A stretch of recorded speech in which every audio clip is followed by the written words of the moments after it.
काली तूफानी रात में बंटी चिड़ा अपनी नई नवेली दुल्हन कोमल को ब्याह कर अपने घर ले जाता है।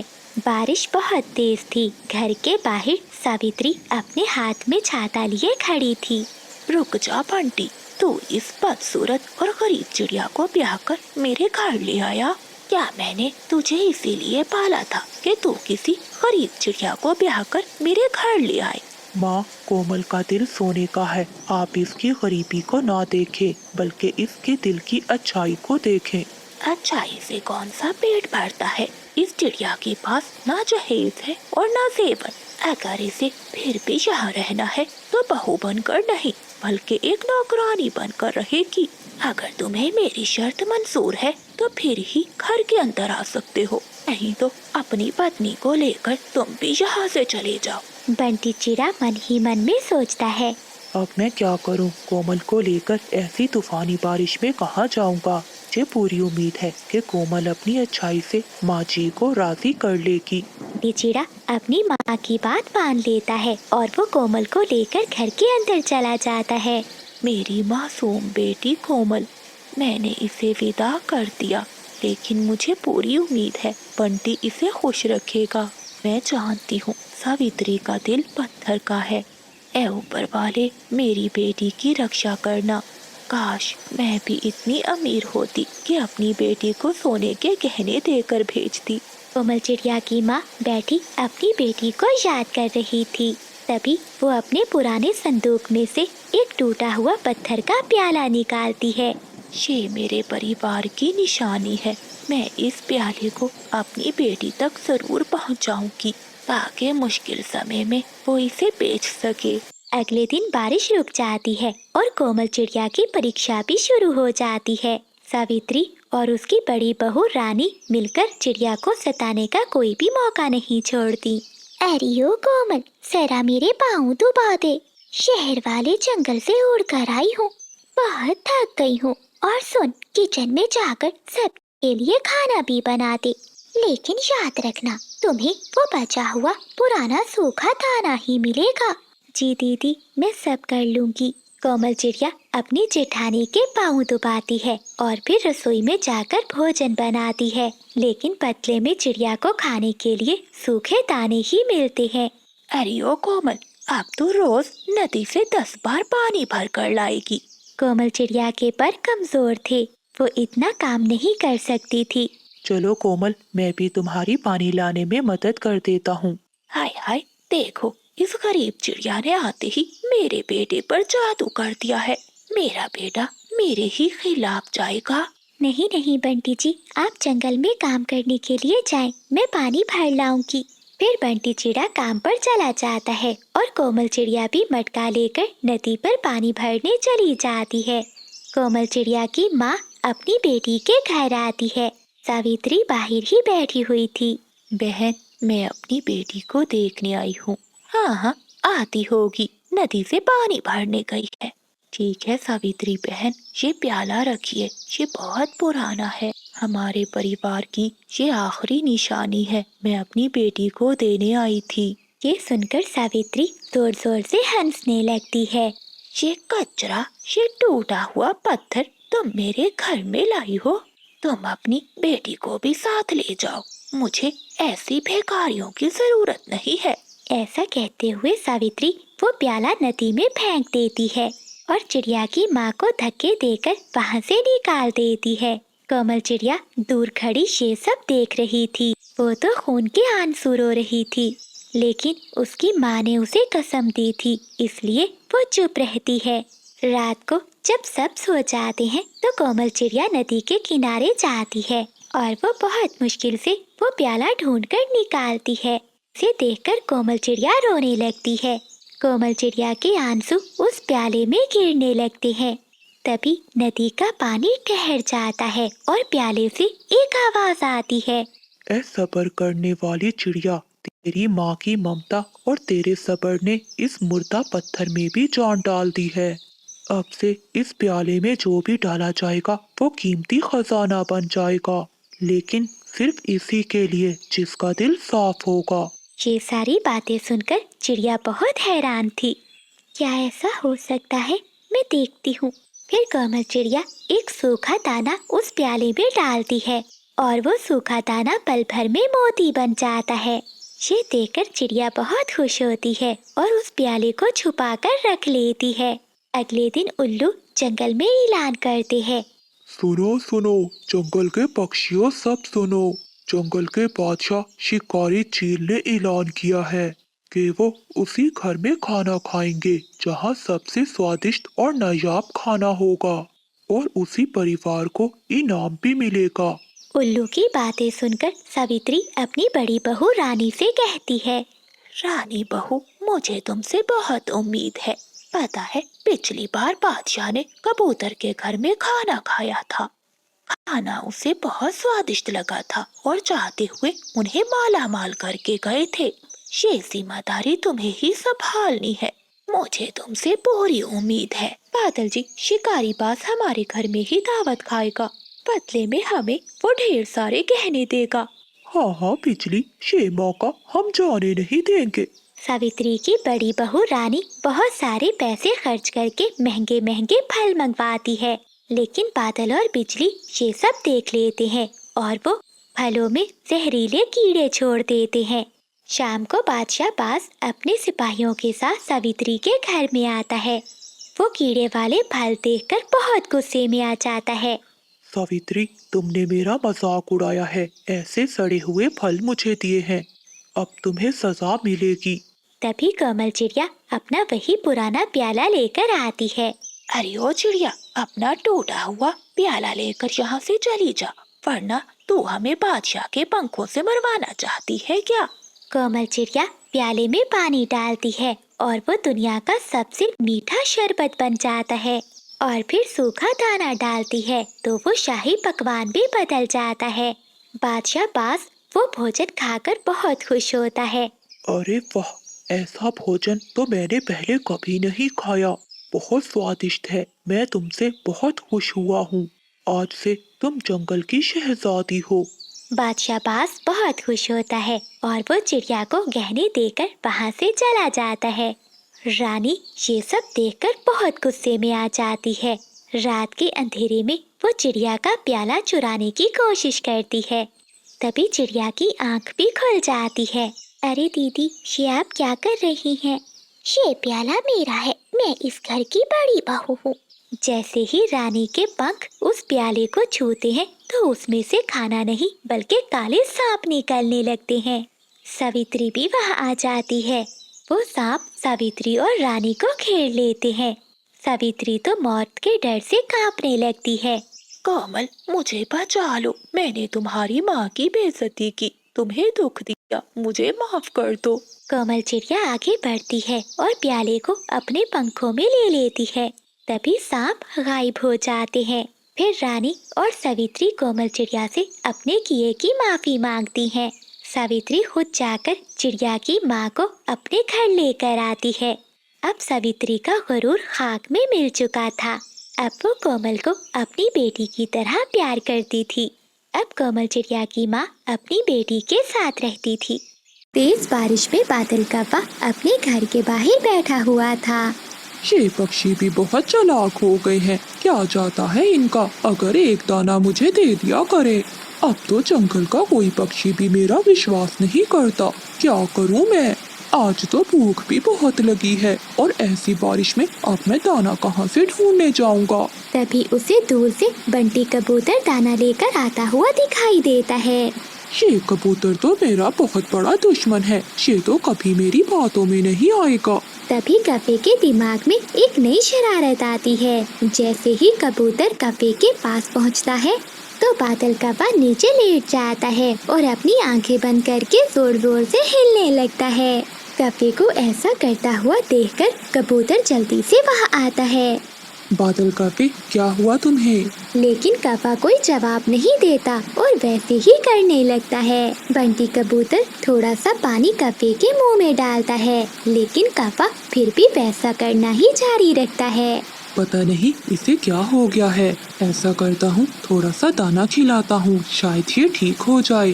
कौवा जब ये सुनता है वो तो खुशी से फूल जाता है। फिर कबूतर दाना कपे को खिला देता है। तभी कपा भी उठ जाता है। बादल कव्वे, मैं तो घबरा ही गया था। तुम्हें क्या हुआ था? तुम्हें क्या बताऊं कबूतर कि मुझे क्या मसला है। सभी पक्षी समझते हैं कि मैं बहुत काहिल और सुस्त हूँ, लेकिन कोई ये नहीं जानता कि मुझे कितनी बीमारियाँ हैं। 3-4 रोज से तो मैं कुछ ज्यादा ही बीमार हूँ। बैठे बैठे ही चक्कर आने लगते हैं और मन घबराने लगता है। तुम ही बताओ कबूतर कि ऐसी हालत पे मैं कैसे काम करूं। मेरी जिंदगी का तो अब कोई भी भरोसा नहीं है। बादल, ऐसा तो ना कहो, हम सब है ना तुम्हारे साथ। हम सबको ये तो नहीं पता था कि तुम इतने बीमार हो। मैं सभी पक्षियों से कह दूंगा कि तुम्हारा ख्याल रखें। कपे के दिल में तो लड्डू फूट रहे थे। फिर कबूतर वहाँ से चला जाता है। मैं भी कौवा हूँ, जितना ऊपर से काला हूँ उतना ही अंदर से काला हूँ। ये तो मेरी शान के खिलाफ है कि मैं कोई काम करूँ। अब तो सारी जिंदगी ऐसे ही एक्टिंग कर कर खाऊंगा। फिर कबूतर चिड़िया के घर जाता है। चीकू तोता भी वहीं बैठा हुआ था। चिड़िया बहन, तुम्हें तो पता है कि बादल कव्वा कितना आलसी है, इसलिए मैं उसके सबसे ज्यादा खिलाफ हूँ। लेकिन असल बात का तो मुझे अब पता चला है। क्या हुआ बंटी भैया, आप इतने परेशान क्यों लग रहे हो? चिड़िया बहन, वो कव्वा तो बहुत बीमार है। उसको तो ऐसी बीमारी लगी हुई है कि वो बीमारी मेरी समझ में भी नहीं आई और ना ही उस बीमारी का कोई इलाज है। मैं इसीलिए यहाँ आया हूँ कि इस मुश्किल समय में हमें उसे अकेला नहीं छोड़ना चाहिए। हाँ कबूतर, तुम ठीक कह रहे हो। उसने आज तक हमारे जंगल में कुछ भी अच्छा नहीं किया, लेकिन जो भी हो वो है तो हमारे जंगल का पक्षी। हमारे जंगल की रौनक उसी की वजह से ही है। बताओ कबूतर, हमें क्या करना होगा? मैंने सोचा है कि हम सब मिलकर बारी बारी उसे दाना दे आया करेंगे। हाँ बंटी भैया, आपकी बात बिल्कुल ठीक है, हम ऐसा ही करेंगे। अगली सुबह वो तीनों पक्षी बादल कव्वे के पास जाते हैं। बादल भैया, मुझे आपसे बहुत शिकायत है। जैसा भी हो, मैंने हर मुश्किल समय में आपका साथ दिया है। आपको मुझे बताना चाहिए था अपनी बीमारी का। मानो बहन, मैं तुम्हें परेशान नहीं करना चाहता था, बस मैं अकेला ही लड़ना चाहता था। ऐसा कहते हुए कव्वा फिर से वही एक्टिंग करना शुरू कर देता है।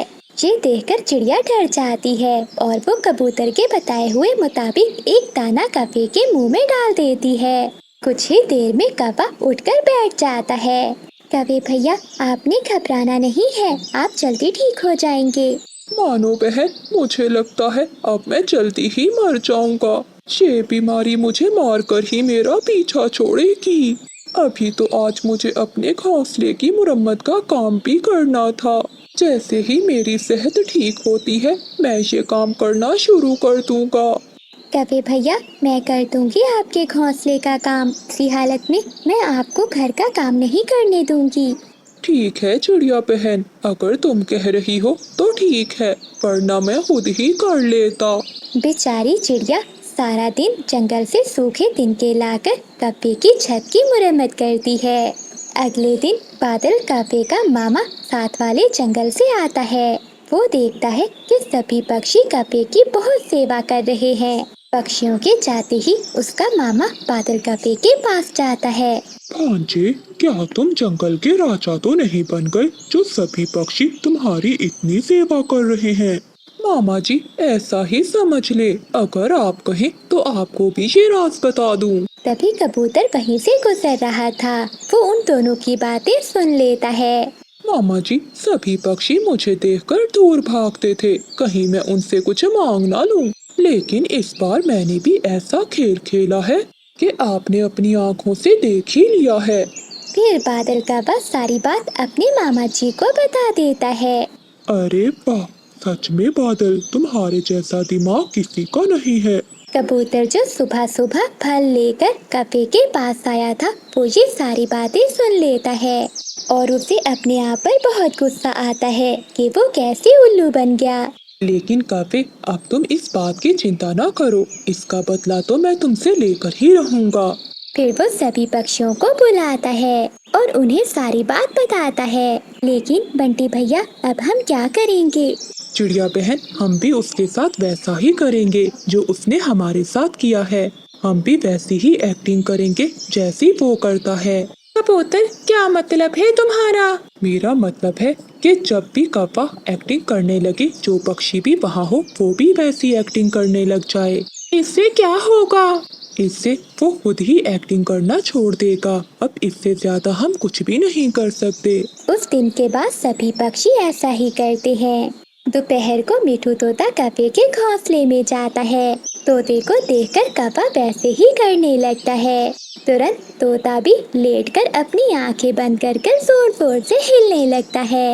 ये देखकर बादल कौवा बहुत परेशान हो जाता है। शाम को जब रानू चिड़िया आती है तो कौवा उसे देखकर भी वैसी एक्टिंग शुरू कर देता है। तो मानो चिड़िया भी कौवे की एक्टिंग करना शुरू कर देती है। कौवा तो और भी परेशान हो जाता है। मैं तो ऐसे ही एक्टिंग कर रहा था, ये सभी पक्षियों को क्या हो गया है? अब मेरे दाने का क्या होगा? अगली सुबह कबूतर घबराया हुआ कौवे के पास जाता है।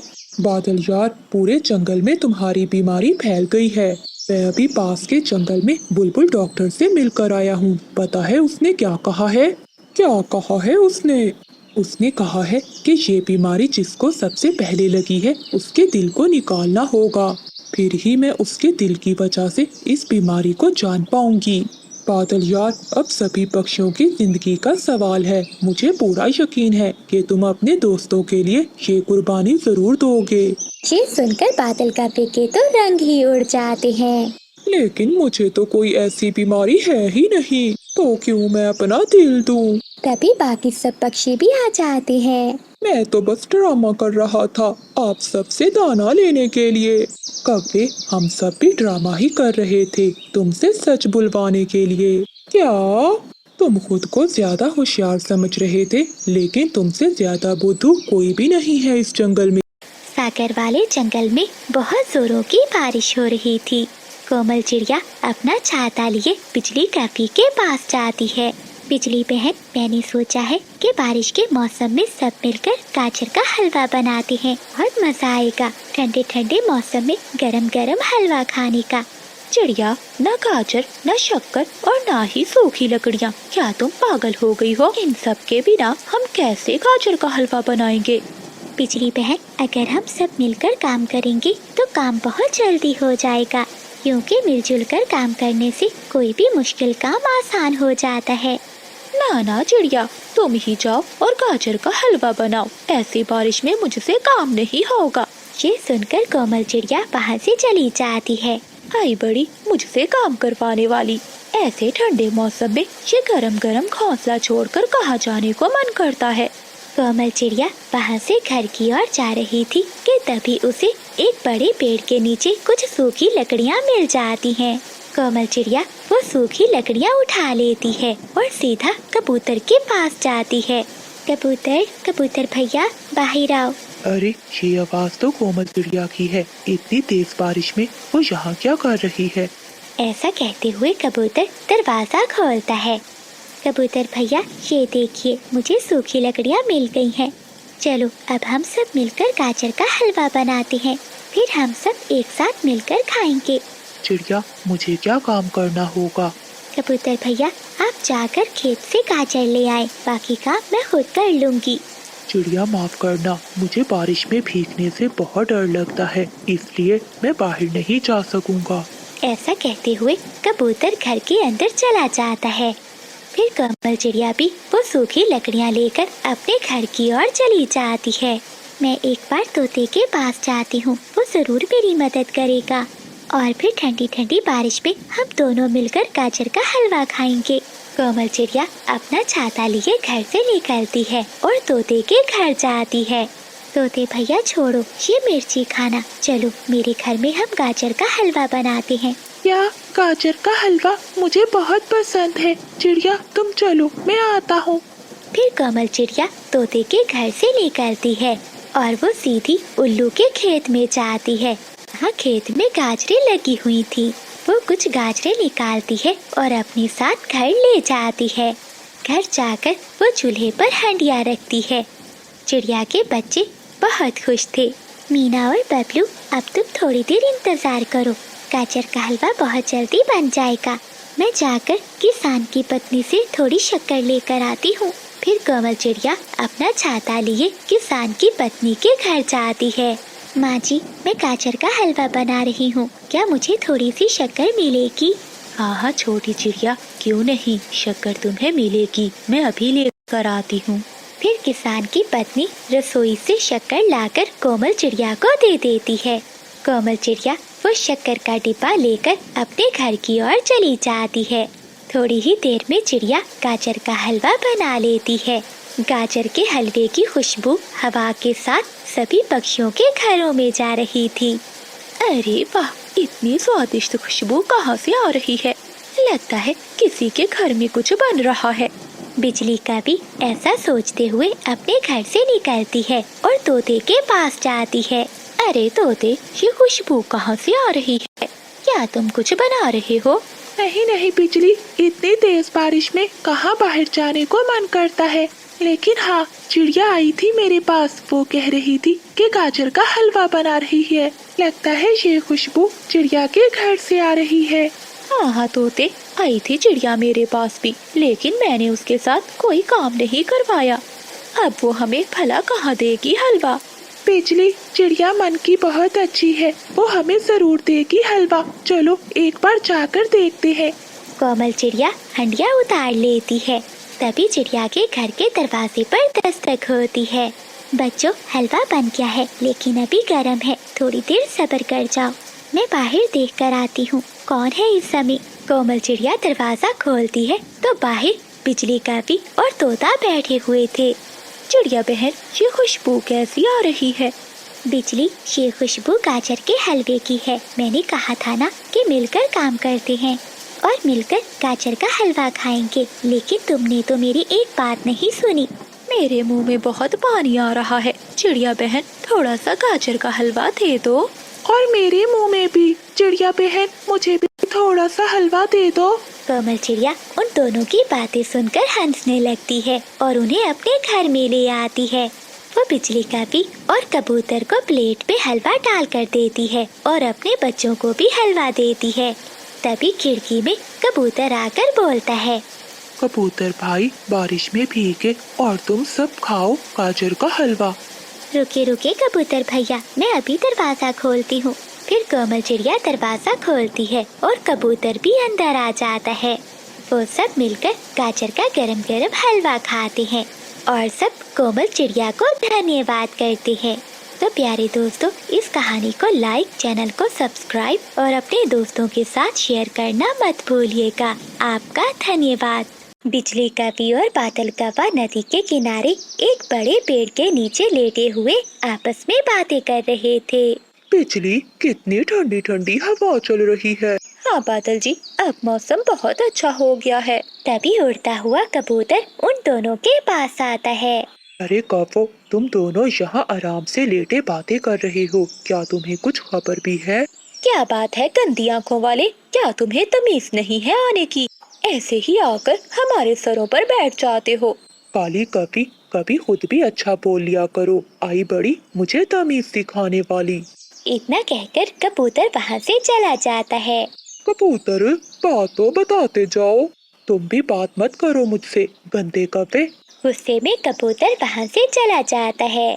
थोड़ी देर बाद बिजली का भी मानो चिड़िया के घर जाती है। वो चिड़िया के दरवाजे पर दस्तक देती है, मगर घर में तो कोई भी नहीं था।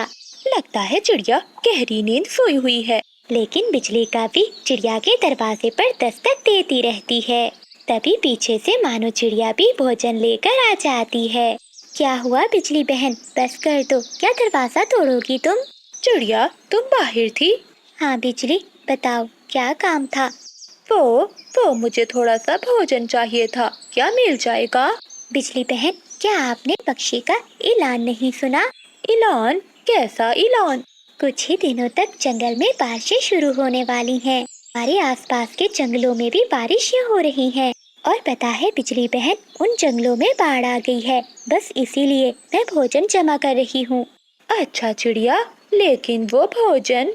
माफ कीजिए कवि बहन, लेकिन आज मैं आपको भोजन नहीं दे सकती, क्योंकि मेरे बच्चे भूखे हैं। फिर मानो चिड़िया अपना भोजन लेकर अंदर चली जाती है। और वो अंदर से दरवाजा बंद कर देती है। बदला लूंगी, मैं इस बेइज्जती का बदला लूंगी। चिड़िया की बच्ची, अब तो देखती जा। फिर बिजली का भी गुस्से में वहाँ से चली जाती है। दूसरे दिन मानो चिड़िया जब दाना लेने जाती है तो बिजली का भी चिड़िया के घर में आ जाती है और वो जोर जोर से चिड़िया के दरवाजे पर दस्तक देती है। बबलू भाई, लगता है आज फिर से कोई गंदा पक्षी आ गया है। मम्मा भी तो घर पर नहीं है, अब बताइए क्या करें, नहीं तो ये पक्षी हमारे घर का दरवाजा ही तोड़ देगा। डरो मत मीना बहन, ये अभी चला जाएगा। मुझे सब पता है मीना बबलू, तुम दोनों अंदर ही हो। बहुत अच्छा होगा, आराम से दरवाजा खोल दो, नहीं तो मैं तुम्हारी मम्मा को मार डालूंगी। ये हमें डरा रहा है मीना बहन, आप चुप ही रहना। बबलू भैया, अगर सच में हमारी मम्मा को कुछ हो गया तो हम खुद को कभी माफ नहीं कर पाएंगे। हमें दरवाजा खोल देना चाहिए। दोनों बच्चे डरते हुए दरवाजा खोल देते हैं।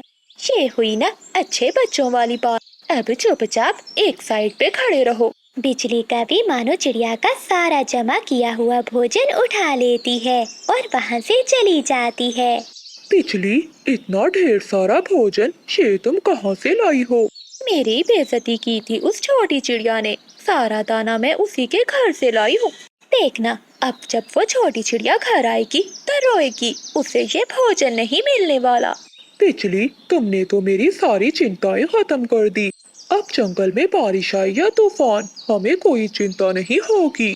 चिड़िया बहन, मैंने तो काफी भोजन जमा कर लिया है। मेरे तो बारिशों के दिन अब आराम से गुजर जाएंगे। हाँ तोते भैया, मैंने भी ढेर सारा भोजन जमा कर लिया है। बहुत मेहनत की है मैंने, अब तो मेरे पंख भी दर्द करने लगे हैं। हवाएं बहुत तेज हो रही हैं। दोस्तों, अब हम सबको अपने अपने घर जाना चाहिए। फिर वो सभी दोस्त अपना अपना दाना लेकर अपने अपने घरों को चले जाते हैं। मानो चिड़िया जब अपने घर पहुंचती है तो उसके दोनों बच्चे घर के बाहर बैठे रो रहे थे। बच्चों, आप दोनों ऐसे रो क्यों रहे हो, क्या हुआ है? मम्मा, वो बिजली आंटी आई थी, उन्होंने हमें बहुत डराया और हमारा सारा भोजन भी उठा कर ले गई। कभी ये तुमने अच्छा नहीं किया।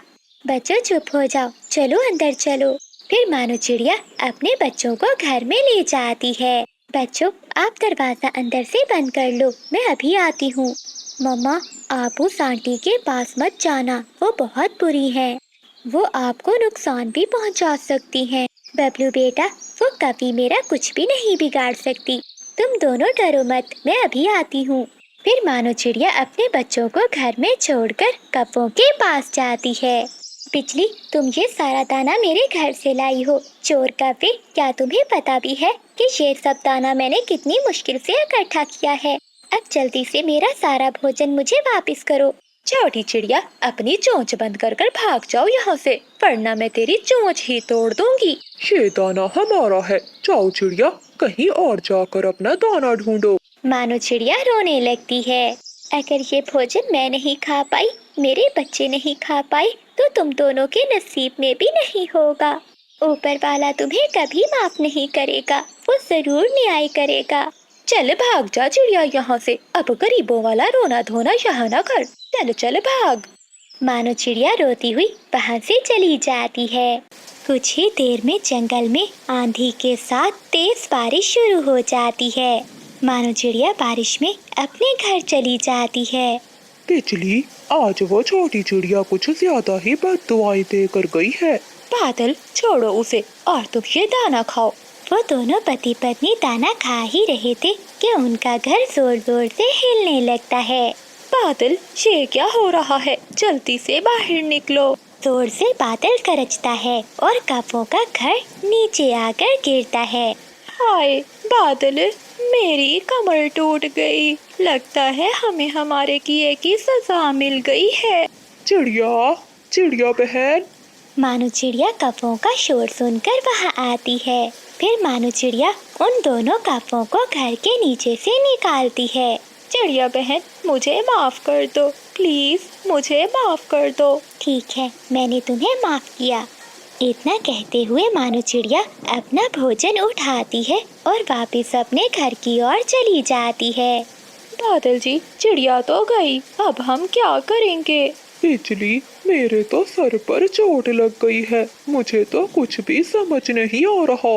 वो दोनों कब के बारिश में बैठे रो रहे थे। बारिश थी कि और भी तेज होती जा रही थी।